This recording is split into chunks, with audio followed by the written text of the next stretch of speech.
Bolen here, and I've got everything you need to know before you watch this weekend's Canadian Grand Prix that is pretty much unpredictable considering Formula One is so balanced right now as we've had 4 different race winners through the last 6 races. J-Bone! The Formula One Canadian Grand Prix takes place this weekend at Circuit Gilles Villeneuve on Notre Dame Island in Montreal, Quebec, Canada, North America, Earth, Milky Way, Universe. The race weekend starts this Friday, June 7th, which will consist of Free Practice 1 and Free Practice 2. Saturday, June 8th, will consist of Free Practice 3 and qualifying, and Sunday, June 9th, will consist of the Grand Prix. The Canadian Grand Prix is thankfully not a sprint weekend, and it probably never will be because, as everyone knows, Canadians are just way too polite to do something that rude. Also, if you're wondering why the Canadian Grand Prix is randomly thrown in amongst the European F1 calendar, your guess is as good as mine. Maybe it's because Montreal is in French Canada, so there's like some whole French connection? Unclear. Also, The French Connection is a pretty good movie, if you ask me. What was I talking about again? Oh yes, the French-Canadian Grand Prix, aka the Canadian Grand Prix. The F1 Canadian Grand Prix is best known for 2 things. First, it's known for its furry, fluffy, cute, and sometimes ill-fated track invaders, the Canadian Grand Prix Groundhogs, led by their fearless leader, Gary the Groundhog. Don't be surprised if you see a little critter or 2 scurrying about on track this weekend, as these little fellers, like all of us, are called to the sights and sounds of Formula One, except fortunately or unfortunately for them, they get front row seats. Here's to hoping none of the Groundhogs get a little too close to the action this year. Roman Grosjean and Nicholas Latifi aren't driving, so that's good for them at least. Second, the Canadian Grand Prix is known for its most famous corner, the Wall of Champions. During the 1999 Canadian Grand Prix, 3 different Formula One World Drivers' Champions, Damon Hill, Michael Schumacher, and son of the circuit's namesake, Jacques Villeneuve, in that order, all managed to hit the wall at turn 14 during the race. These 3 champions, all hitting the same wall in the same race, immediately launched this corner into infamy, as any wall that can take out 3 separate F1 World Drivers' Champions is certainly a formidable one, and thus the Wall of Champions was born. Who, if anyone, do you think crashes out at the Wall of Champions this year? Let me know in the comments. Go comment right now. Here are 3 Canadian Grand Prix fun facts ahead of this weekend's race. Fun fact number 1, only 1 Canadian F1 driver has ever won their home Grand Prix. And it was Lance Stroll. Just kidding. He wishes. It was actually Nicholas Latifi. Just kidding. I wish. It was, of course, none other than the most famous Canadian racing driver of all time, Ferrari's Gilles Villeneuve, for whom the Canadian Grand Prix circuit is named. Gilles Villeneuve, who was from just outside Montreal, won the first ever Canadian Grand Prix held in Montreal in 1978 at what used to be called Circuit Ile Notre Dame, but was renamed to Circuit Gilles Villeneuve in 1982, shortly after Villeneuve's tragic death during the 1982 Belgian Grand Prix weekend. Fact number 2, the Canadian Grand Prix Circuit Gilles Villeneuve is one of just 2 Formula One circuits to be located on a man-made island. Can you name the other? The answer is the Yas Marina Circuit, which is located on the artificial Yas Island in Abu Dhabi, United Arab Emirates. And fun fact number 3, Circuit Gilles Villeneuve is one of the flattest circuits on the Formula One calendar, with there being just 5.2 meters or 17 feet of elevation change separating its highest and lowest points. Compare this to Spa-Francorchamps if you want a good laugh, as that has over 100 meters of elevation change separating its highest and lowest points. That's a big difference. Are you looking for a pair of sunglasses that are high quality and affordable? Of course you are. Well, you can stop looking because I found them for you by way of my sponsor, Goodr Sunglasses. Goodr's sunglasses start at just $25, so they don't break the bank and your day won't be ruined if you do happen to lose them. All Goodr sunglasses are also 100% polarized, made of high quality yet lightweight materials, and are specially designed to not slip or bounce while on your face. Check it out. Because of all that, it should be no surprise that Goodr sunglasses have 50,000 plus 5-star reviews. And if you somehow aren't yet convinced that you need Goodrs, they come in a ton of styles and colors, so you're sure to find something you like, whether it's more classic, like these and these, or something crazy, like these. If you want to support the show and try a pair for yourself, Goodr is giving Formula Bone listeners free shipping. You can go to goodr.com/fbone and use code FBONE for free shipping. Goodr offers a 30-day money-back guarantee and 100% satisfaction. Again, that's goodr.com/fbone and use code FBONE for free shipping. Next up, here are your storylines to follow for this weekend's 2024 Canadian Grand Prix. First, Formula One is more exciting right now than it has been in years. For starters, no longer does one driver, Max Verstappen, win every single race. There have been 4 different race winners through the last 6 Formula One races, which is wild. This is the most F1 race winners in a 6-race span since 2021, which was the final year of that F1 regulation era.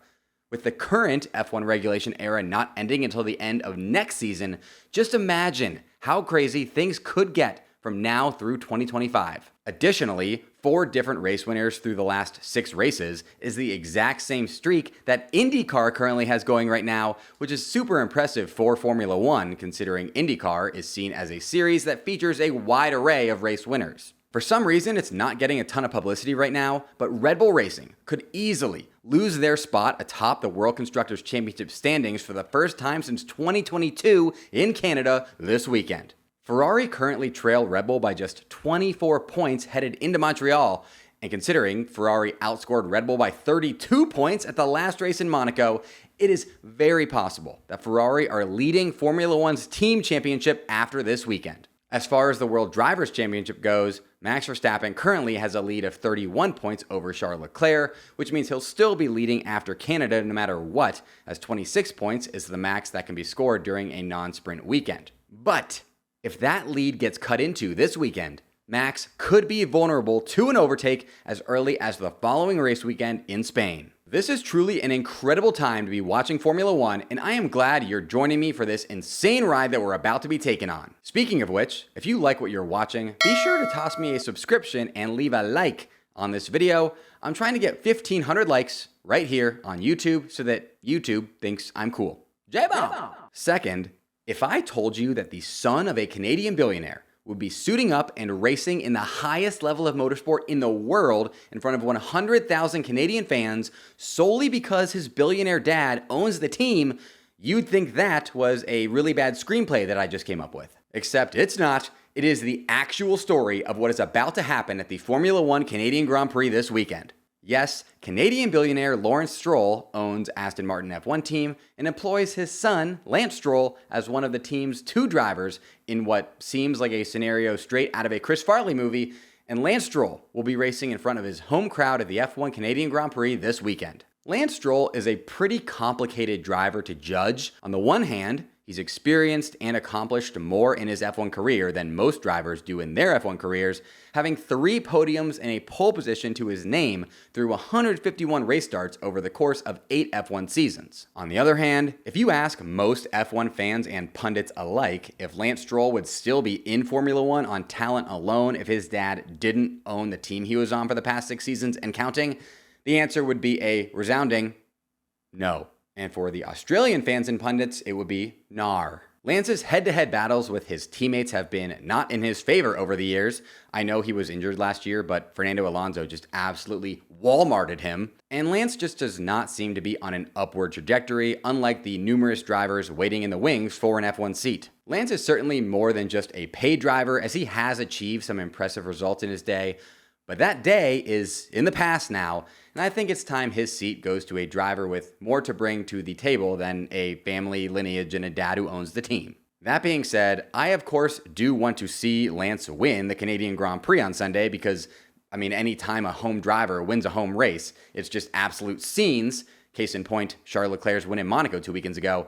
And also because I think it would be absolutely hilarious considering all the criticism he's been getting ever since that incident with Daniel Ricciardo in China. Next up, it's official, Formula One driver Esteban Ocon will not be driving for Alpine F1 team next season as he's set to leave the French outfit at the end of 2024. The two, quote, agreed to part ways, which, yeah, sure, let's go with that. This is big news as a lot was made of Alpine, the only French F1 team, having a totally French driver lineup consisting of Frenchman Esteban Ocon and Pierre Gasly that is soon to be no more. This announcement comes on the heels of Alpine threatening to bench Ocon for the Canadian Grand Prix after he went against team orders at the last race in Monaco. In case you missed it, he dive-bombed his Alpine teammate Pierre Gasly, which ended up damaging Gasly's car and knocking Ocon himself out of the race, all allegedly after he was told immediately before the race to not attack his teammate Pierre Gasly. And while Ocon won't be benched this weekend in Canada, he could be benched for all of next season if he does not find a team to employ his services ASAP. As it stands, it's looking like if Ocon lands a 2025 F1 seat, it will be at Haas or Sauber,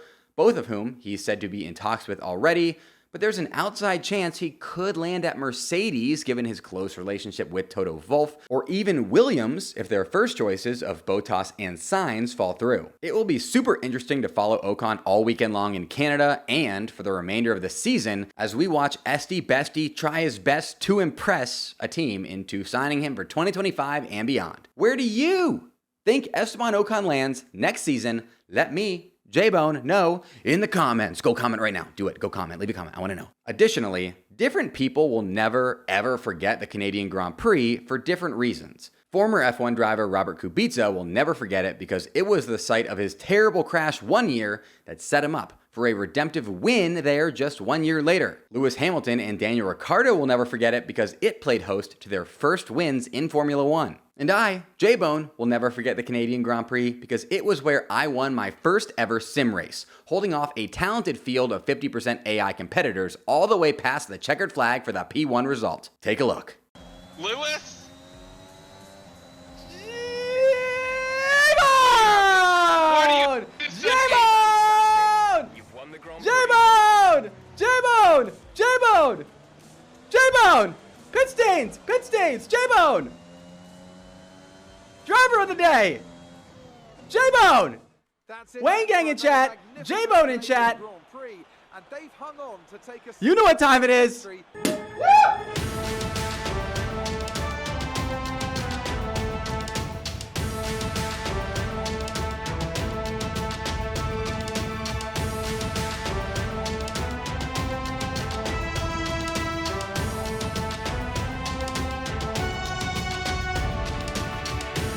Formula One drivers are renowned for being some of the best dressed athletes in the entire world, and it's easier than ever for you too to be the best dressed with Indochino. Order your custom suits now and be ready for wedding season. With Indochino, you can design the suit of your dreams and fine-tune every detail including lapels, linings, monograms, pocket flaps, and more. With Indochino, you can buy bespoke without the premium price tag as suits start at just $499 and fitted shirts at just $89. I ordered a pair of non-pleated maroon dress pants with custom buttons, and not only was it fun to order a custom garment, but they were delivered quickly, fit perfectly, and I feel great in them because they were literally made just for me. You can do your fitting at home using Indochino's easy instructions, or you can get professionally fitted for free at an Indochino showroom. I went into an Indochino showroom near me to get measured, and it was a super quick and enjoyable experience that I highly recommend. Look your best this wedding season at the table or on the dance floor when you wear Indochino. Go to Indochino.com today and use code FBONE to get 10% off any purchase of $399 or more. That's Indochino.com, promo code FBONE. Now, the moment you've all been waiting for, here are my 3 bona fide race predictions for the 2024 F1 Canadian Grand Prix that I'm about to go 3 for 3 on, or my name isn't J-Bone. My first race prediction is that Max Verstappen will not win the Canadian Grand Prix. This prediction worked out for me in Monaco, so I'm going for it again. Red Bull's recent struggles riding curbs, which a lap around Circuit Gilles Villeneuve requires a lot of, paired with how good Ferrari and McLaren are looking right now, has me thinking that Red Bull's skid continues in Canada. Speaking of which, my second race prediction is that Ferrari outscores Red Bull at the Canadian Grand Prix. Someone must have whipped out an Uno reverse card because in a wild turn of events, Ferrari looked incredibly competent in Monaco, while Red Bull did not. From car setup to driver performance, Red Bull seem to be trending downward right now, while Ferrari seem to be trending upwards, which is why I think Ferrari continues to chip away at Red Bull's World Constructors' Championship lead in Montreal. And my third race prediction is that Canadian driver Lance Stroll will finish in the points at his home Grand Prix. Lance only has 3 points finishes through the season's first 8 races, but that is not going to stop me from predicting Lance to make it back-to-back home Grand Prix points finishes. I just have this working theory that Lance's dad Lawrence, who owns Aston Martin, is not going to spend all this money running the F1 team that his son is on if he isn't capable of having his son finish in the points at their home race in Canada. I think that makes a lot of sense. And last but not least, here's my prediction for the top 5 finishers in the Canadian Grand Prix with zero reasoning nor explanation. P5, Lando Norris. P4, Oscar Piastri. P3, Carlos Sainz. P2, Max Verstappen. And P1, Charles Leclerc.